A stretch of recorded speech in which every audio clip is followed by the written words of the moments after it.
I think it's time to refresh the porch.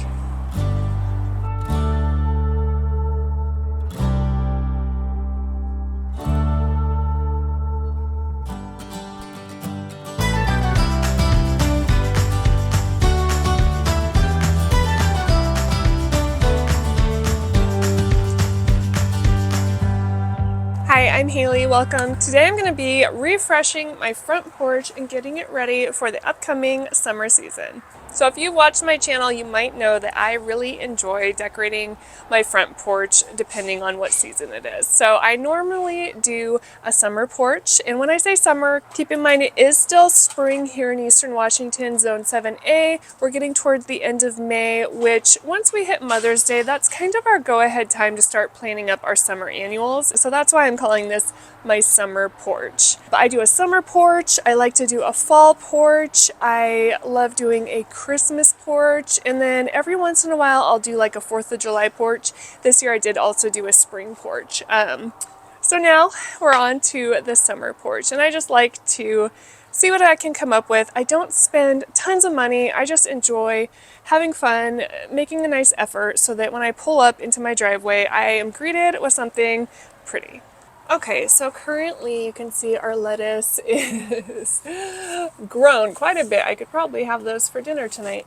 Everything's looking a bit shabby. Our fountain has been underutilized, to say the least.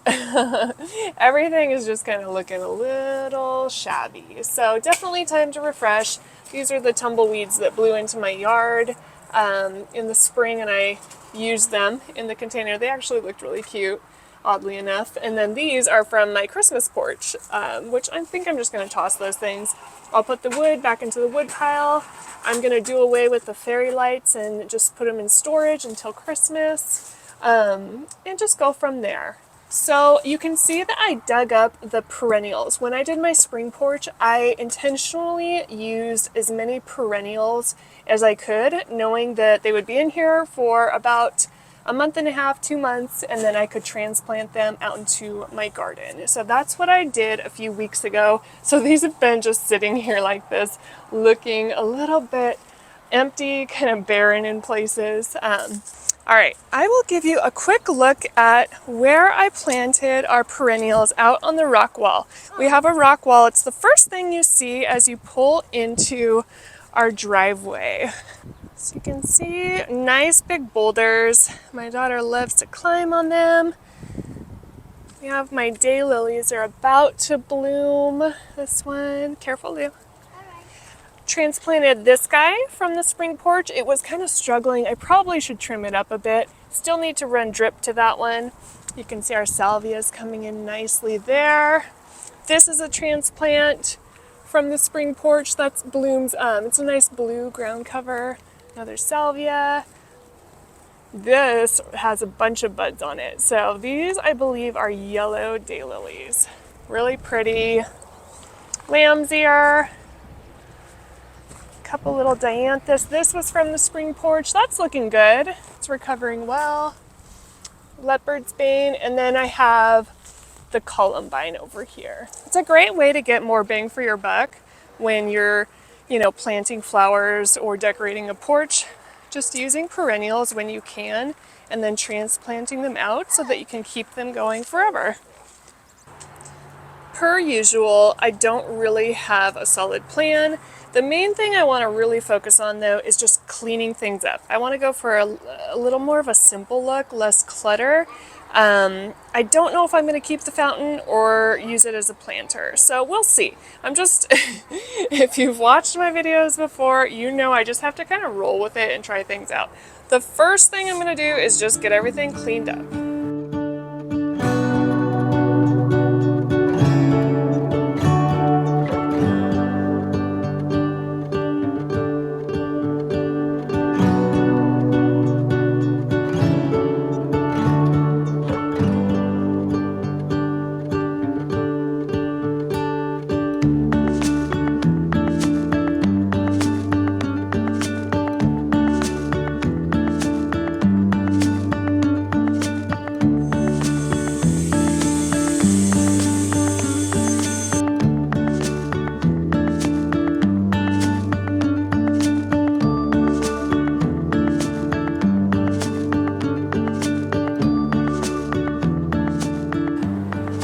Okay, so I got everything a little bit cleaner, still have some blowing to do, and I need to get the hose out and just kind of spray everything down. I did end up kind of emptying out my container fountain. I think I'm just going to use that for a container for now. I can always add in another fountain kind of back in this space. But again, I'm just kind of trying to go for a simpler look.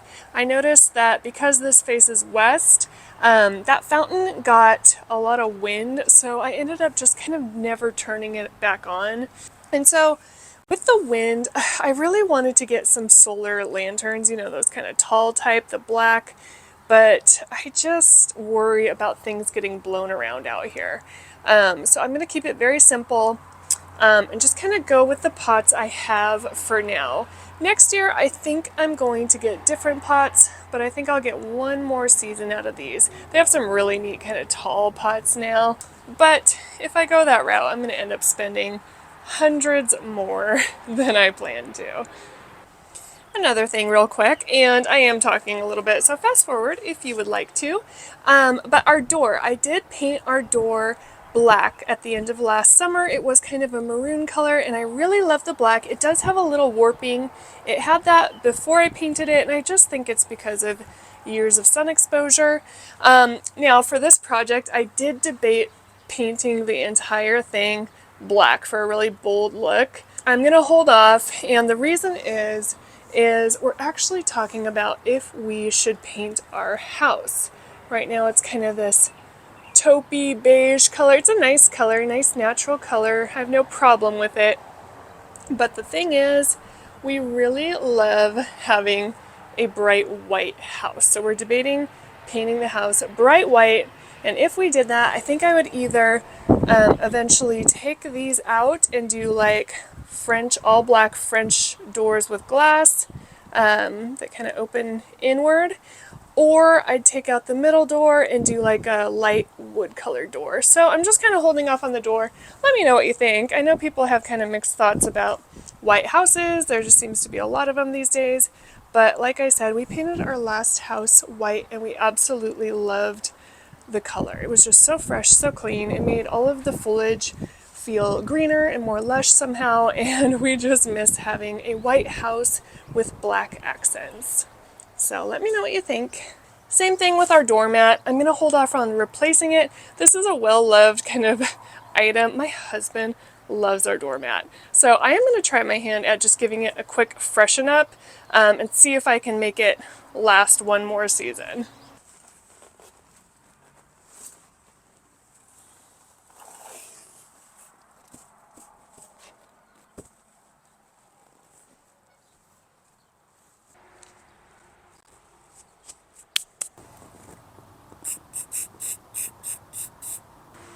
I'm not sure that what I'm doing is recommended, but when you've got something that's old and you're on the verge of replacing anyway, it's kind of like get a little freedom to try some things, right?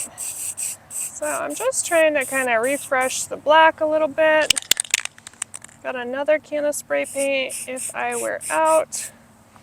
Now I'm totally taking a chance because if this gets all over our shoes and is tracked into our house, then out the doormat goes. But I figure worth a try, right?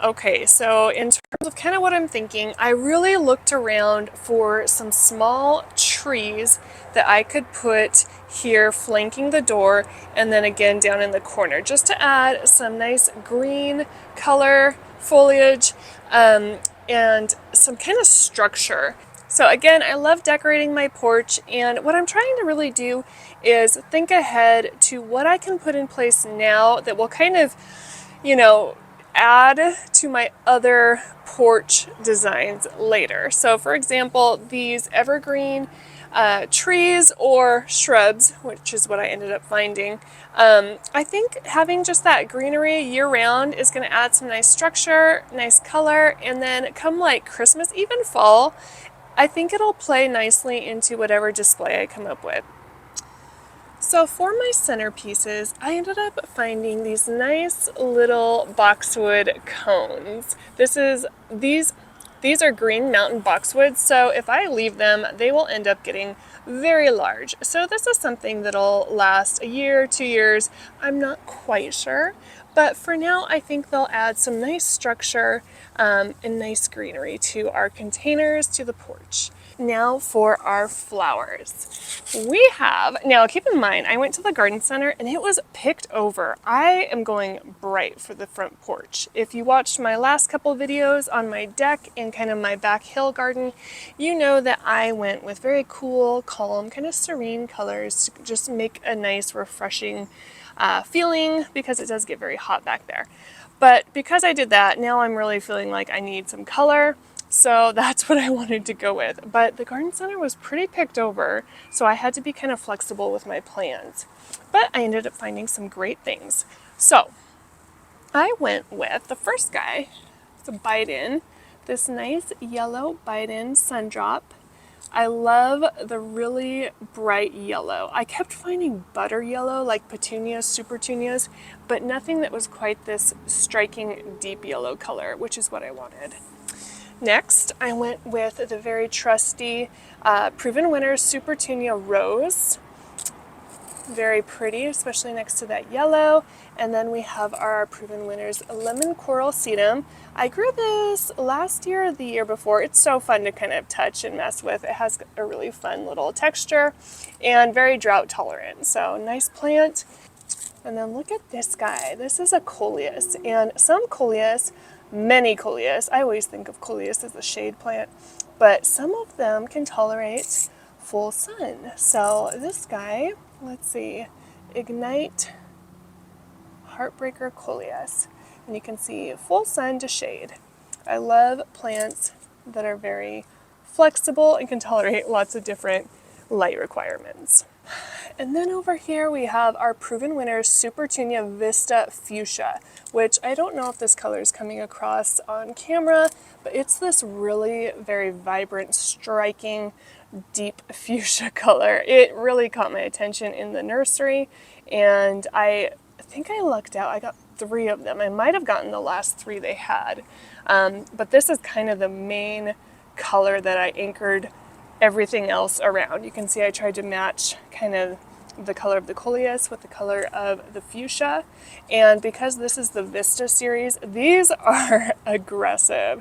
They get really big, do really well in landscapes especially, but I am going to put them in my containers and hopefully keep them at bay. Okay, and then look at this guy. I don't know if it's coming across on camera, but this is the most giant hanging basket I've ever had in my possession. I've seen huge ones kind of like on city streets and things, but this thing is giant.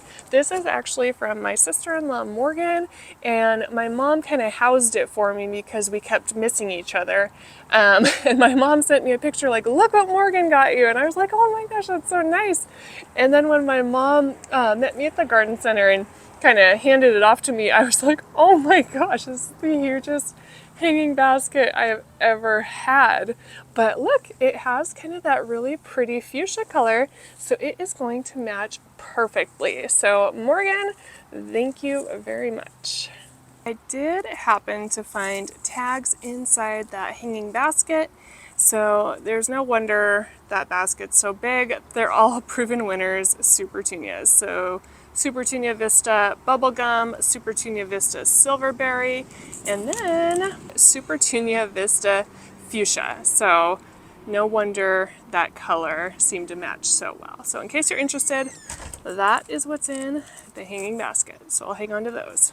So real quick, I'm going to give these little guys a little bit of a haircut just to kind of clean them up and get them looking as symmetrical as I can get them to look. Nothing major.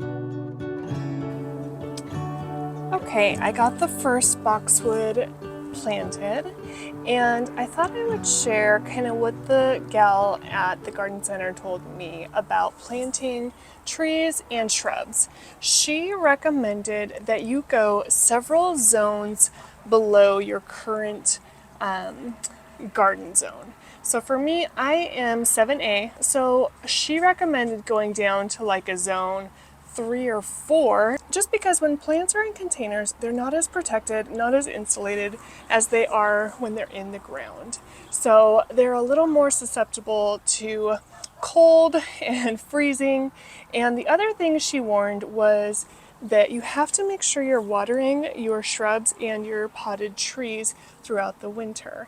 So in the case of my containers, they're covered.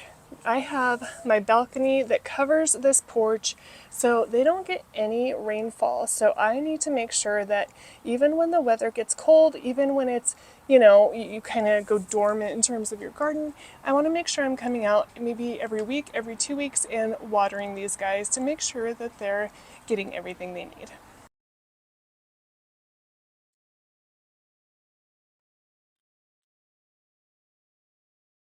So I saw someone do this, Tracy from the account Plaid and Poppies. She's wonderful in terms of container. Actually, she's wonderful with everything she does in gardening. She has maybe my favorite property I've ever seen. But she makes these little container recipes. So I was thinking I'd kind of try laying out what I'm planning to do. So I'm pretending my door is here.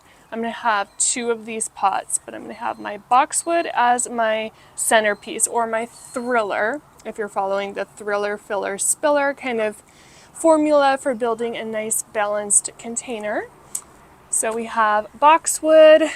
By the door, I'm thinking the rose, then that nice pop of yellow, and then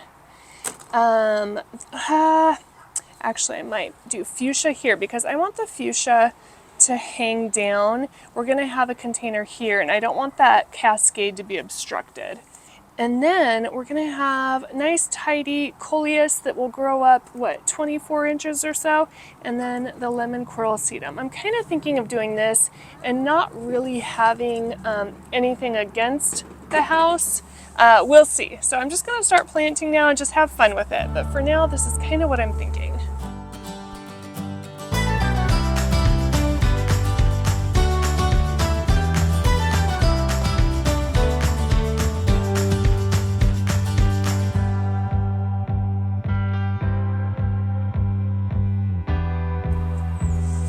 Okay, for my drip, oh nice, I already have a tea. I have the solid poly. It's run right up through the center of the pots. I did that during my spring porch video, and so I can't find any of the emitter tubing that I'm really looking for. So what I'm going to do is I'm going to use soaker hose, and I'm going to kind of lay this down. Before I start getting all the flowers in, I thought I would go in and just get my soaker hose attached. I don't know what I did with my actual scissors, so I'm using my daughter's. Whatever works, right?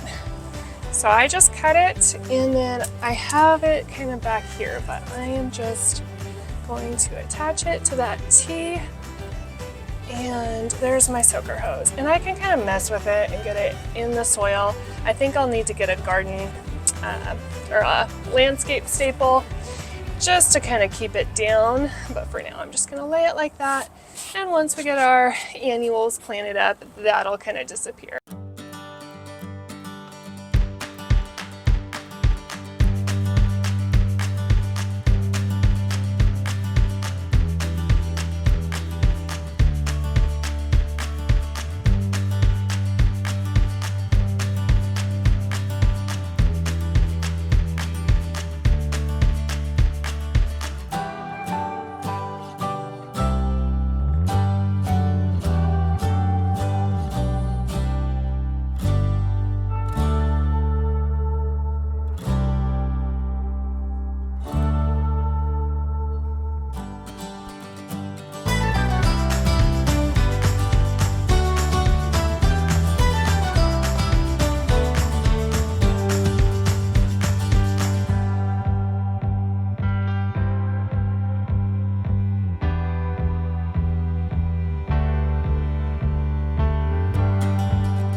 came together. Very nice, nothing fancy, nothing crazy, just really fresh, bright flowers. The boxwoods I think look excellent in their containers. It's so nice to have some green structure. Come Christmas time, I can just pop some little fairy lights around these and I think it'll be so cute. I did go ahead and order this black and white cabana stripe doormat or rug and just popped it underneath our existing. And this guy, you can see I kind of smudged the spray paint a little bit, but it's holding nicely and at least you can see the letter now. It was so faded before. And like I said, we'll probably be replacing that depending on what we decide about our door. And this hanging basket, of course, it's not hanging. I just popped it down in what was our fountain. And I know a lot of people might say this is kind of out of proportion. And of course, I can trim this up a bit. But I think once everything here starts to kind of fill in, cascade down, it'll really start to have an abundant kind of look to it. And of course, flowers like this coleus, that's going to get bigger. It's going to grow out. I kept that one here instead of petunias because, you know, they'd interfere here. So that's going to grow up kind of nice and tidy and just, I think, really look pretty. So in terms of container planting, these, you know, I've said before, I love plants that can be kind of a filler and blouse up and then cascade down. And I feel like that's what these yellow guys and then our Supertunias kind of do. They'll kind of fill and then cascade and drape down. Our seating area over here, I kept it super basic. I never put anything on this table because we're constantly opening it up. Our volleyball net's in there. And the top of this is a little wobbly. It's hard to tell. There's like a rod right here. So if you set things, they kind of sit wonky. So I didn't do any cushions or anything, but what I did was add in some pillows very similar to the type that are out on our back deck. I'm really keeping with this black and white theme and I just love it. It's classic. You can kind of dress it up, dress it down, and just kind of is always in style. I hope you enjoyed this video. Thank you so much for watching and I'll see you next time.